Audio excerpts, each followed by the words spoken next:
The pandemic has really shifted the way we do so many things, and therapy is one of them. Is virtual therapy here to stay? Well, joining us now to talk about this is marriage and family therapist John Tsilimparis. Thank you so much for being here this morning.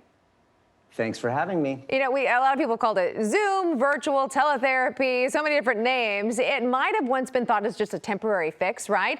Some people still want that in-person connection, but do you think virtual, just resonated with more people? It did. The shift to remote therapy or teletherapy has been one of the few bright spots during a really difficult year, as we all know. There's a couple of polls out there taken by the APA, the American Psychiatric Association. And the polls show that, after they interviewed about 2,000 therapists, they found that there were fewer no-shows and fewer instances of people being late to sessions. And clearly that shows that there's a strengthened commitment to therapy. But the main reason why that is because if you take away the logistical obstacles to therapy, like bad weather, transportation, difficult work schedules, inflexible work schedules, childcare, illness, if you take all those out, it makes it easier for people to come to therapy. It's also helpful for the people that, for example, are therapy shy or are therapy phobic to reach out for therapy because in their minds, they won't be seen entering and exiting a psychotherapy office. They won't be in a waiting room with other patients to see a psychotherapist. So it preserves privacy, anonymity, and we've seen the increase. So if we can get more people to therapy, which was the goal in general prior to the pandemic, it's a win-win situation. Yeah, I guess that is a plus.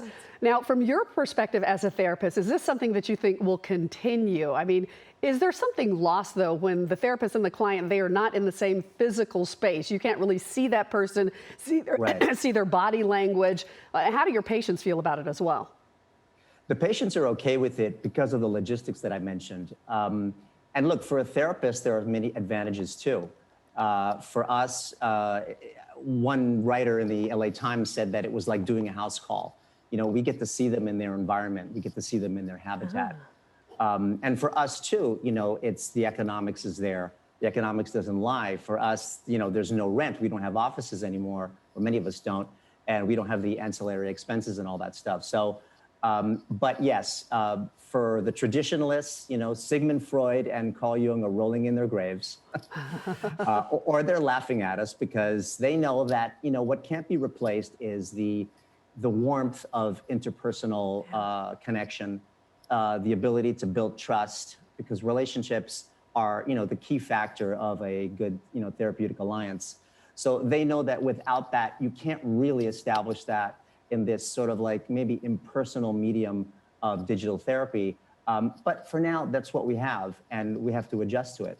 Yeah. Oh, thank you so much for being here, marriage and family therapist John Tsilimparis. Really appreciate your time.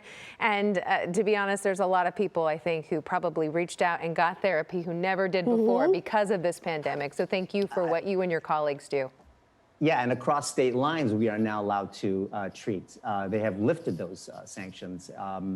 Governments have allowed us to do that. So now you can cross state lines temporarily, and there's some federal legislation to allow that to be permanent, so that people in remote areas of the United States can actually, instead of having to drive many miles to see an expert, can do it from the comfort of their own home. Nice. Wow. So it's been big. Yeah, that is a benefit. Thank you so much, John. Have a great day. We appreciate it. Thank you for having me. Bye-bye. Okay, let's turn our attention to the weather.